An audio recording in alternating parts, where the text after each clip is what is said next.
Ça y est, les amis. Oh, les amis, je suis tenté de dire que la machine barcelonaise est lancée et que l'orgue barcelonais est de retour. Après la victoire du Barça face au Rayo 4-1, il fallait que le Barça confirme en gagnant ce match pour prétendre dire que la machine est lancée. Et c'est chose faite. Les amis, 8 buts marqués en 2 matchs. Mais quel régal pour de voir le Barça gagner comme ça. Il y avait du tout au rendez-vous lors de ce match. Il y avait du jeu, les amis. Il y avait du régal. Il y avait des buts. Il y avait des belles actions. Et il y a eu une très large victoire méritée des Catalans. Les amis, bonjour au Quedes et bonjour à la communauté foot en général. Bienvenue sur ma chaîne. Aujourd'hui, au menu, on a le débrief du Barça face à Valladolid. Mais, les amis, avant de découvrir les ingrédients qui composent notre menu du jour, je t'invite à t'abonner à la chaîne, si ce n'est pas encore fait, bien sûr, à mettre un énorme like si une partie du contenu ou tout le contenu en général te plaît, ou si même la musique de fond aussi te plaît, et de partager, les amis, cette vidéo à un max de tes contacts, si bien sûr tu trouves ce contenu utile, afin d'en faire bénéficier aussi aux autres. Donc, nous allons débuter, les amis. Le Barça recevait aujourd'hui sur sa pelouse l'équipe de Valladolid pour son 3e match de Liga. Et bien sûr, une victoire, les amis, était attendue pour continuer à gagner des points, en tout cas pour ne pas perdre des points. Très vite, le Barça a posé le pied sur le ballon et a eu une maîtrise quasi totale du match. Je dirais même, les amis, une maîtrise totale de la première mi-temps. Valladolid, en première mi-temps, n'a fait que courir après le ballon, permettant à Ter Stegen de ne même pas se distraire en première mi-temps. Mais on reviendra un peu plus tard sur Ter Stegen. Donc, comme je le disais déjà ici, sur la chaîne lors de la première vidéo, que les automatismes n'étaient pas encore là et qu'il nous fallait encore laisser à l'équipe 2 ou 3 matchs pour débuter à les voir. Mais là, ça va mieux. Les joueurs se trouvent plus facilement. Rafinha et Dembélé se trouvent facilement, ils combinent facilement, ils alternent facilement, ils se complètent même dans le jeu. Lewandowski est trouvé plus facilement par ses coéquipiers, le jeu est beau, le jeu est fluide. Et nous, supporters du Barça, bien sûr, on veut que le Barça joue comme ça tous les matchs et surtout face aux petites équipes. Face aux grosses équipes, on peut accepter que le match est serré, que le match est compliqué, mais face aux petites équipes, il faut des clean sheets comme ça. Face aux petites équipes, il faut que le Barça joue comme ça, que le Barça engrange des victoires avec des scores très larges. Et lorsque le jeu est comme ça, les amis, ça se reflète sur le match par des buts, par des victoires écrasantes. En 2 matchs consécutifs, le Barça met 4 buts. Oh, les amis, j'ouvre une petite parenthèse. Comme je le disais déjà lors de la première vidéo, le Barça de Xavi, on a l'impression que le Barça de Xavi suit les traces du Barça de Guardiola. Bon, je ne vais pas rentrer en détail sur le Barça de Guardiola, mais ça me rappelle le 4-0 face à Malaga en début de saison.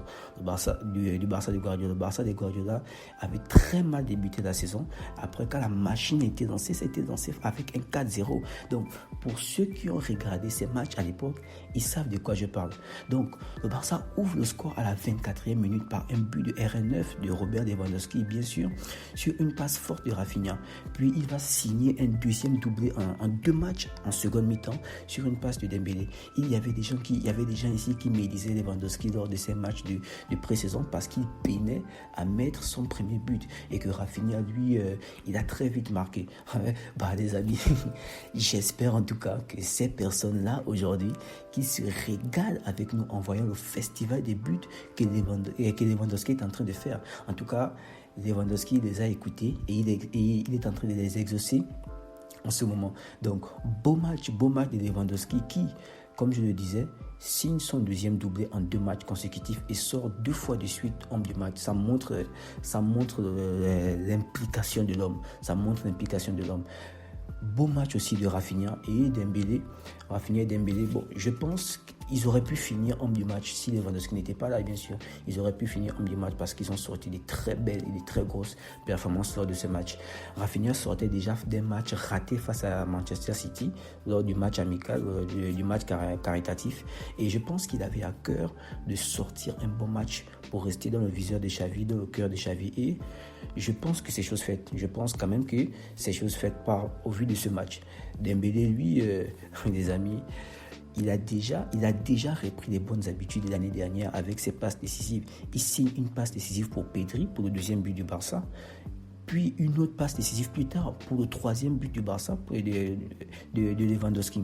Vraiment un gros match de Dembélé, et j'admire aussi en ce qui concerne Xavi, j'admire la gestion de Xavi vers la fin. Le match est déjà plié, ok d'accord, pas besoin de risquer des blessures, il fait souffler les joueurs, il sort Dembélé pour qu'il souffle, il sort Rafinha pour qu'il souffle, et donc il permet aussi aux autres joueurs d'avoir des minutes de jeu et de gagner la confiance, car le calendrier du Barça, les amis, je ne sais pas si vous avez regardé le calendrier du Barça, mais le calendrier du Barça pour les mois qui arrivent, notamment le mois d'octobre, il est très chargé. Déjà le 13 septembre, on a la Champions League qui revient, et donc le Barça doit dès à présent gérer déjà ses titulaires. Et d'ailleurs, coaching gagnant pour Xavi, puisque Sergio Roberto, qui a été remplaçant, c'est lui qui a mis le 4e but juste après que Lewandowski ait raté de signer son premier triplé en Liga. Vraiment, les amis, personnellement, j'ai pris plaisir à ce match. Gros match de Ter Stegen et de Jules Koundé, bien sûr.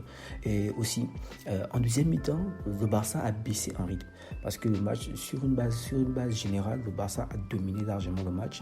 Mais en deuxième mi-temps, le Barça a baissé en rythme. Et vu qu'ils ont baissé en rythme, ils ont donc donné la possibilité à Valladolid de s'exprimer de temps en temps.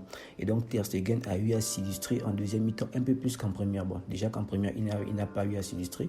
Donc, Ter Stegen a eu à s'illustrer en deuxième mi-temps à quelques reprises, et il a bien été présent.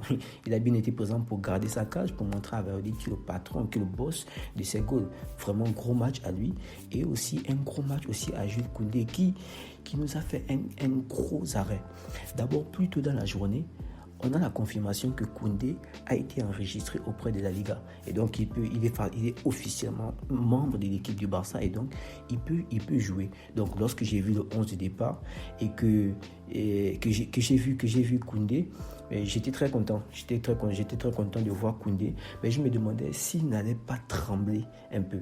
Mais très vite, il nous a montré qu'il connaît cette équipe de Valladolid, parce qu'il revient de Séville, donc il a déjà joué face à Valladolid. Il connaît cette équipe de Valladolid, qu'il connaît la Liga, et donc il a juste joué son match, il a joué son ballon. Il a une très bonne lecture du ballon, vraiment très bonne lecture du jeu sur son arrêt spectaculaire. Il a vu son gardien exposé. Ter Stegen sort d'une parade, donc il est exposé, il est légèrement en avant de ses goals, et donc il est venu se placer en renfort juste derrière le gardien, et il nous a fait un super arrêt. Mais après, au-delà de son action, il a été super intéressant dans le jeu. Vraiment, il a été super intéressant. Quelquefois, il était latéral en train de combiner avec Dembélé. Des fois, il était défenseur. Il était partout, vraiment partout dans le match, et de manière très intelligente dans ce match en fait. Et je trouve que pour un premier match, c'est réussi. C'est parfait. C'est le Jules Koundé dont on attendait. C'est le Jules Koundé dont on s'est battu à avoir, et je trouve qu'il a fait un très bon match. Bonne rentrée aussi d'Ansu Fati. Apparemment, Ansu Fati serait remplaçant car il n'a pas encore totalement récupéré de sa blessure. Et donc, Xavi ne veut pas le cramer apparemment. Et je trouve donc bien de le faire entrer comme ça pour quelques minutes, et en plus à chaque fois qu'il entre, il est décisif. C'est pas si vous avez vu son match, son action, où il a son action ratée, et c'est là où on voit vraiment l'importance de Dembélé, de Lewandowski, parce que d'abord lors du but de Pedri face à Lewandowski, je sais pas si vous avez vu l'appel, le contre-appel que Lewandowski fait. En faisant ce contre-appel, il attire une masse de joueurs avec lui, ce qui libère, ce qui donne un peu plus d'espace à Pedri. Et c'est la même chose aussi avec Ansu Fati. Ansu Fati est aux abords de la surface, il cherche à entrer, Lewandowski fait un appel, et donc en faisant cet appel, Lewandowski attire un nombre de joueurs vers lui, ce qui libère de l'espace aussi pour Ansu Fati, et qui a tenté, mais le gardien, c'était sur la trajectoire du gardien. Bref, les amis, le Barça a fait le taf ce soir. Ils repartent donc avec les 3 points. Et j'espère que vous aussi, vous ferez le taf de votre côté en vous abonnant, en likant et en partageant cette vidéo. Et aussi un petit commentaire en bas pour me dire ce qui vous a plu, ne serait pas de refus.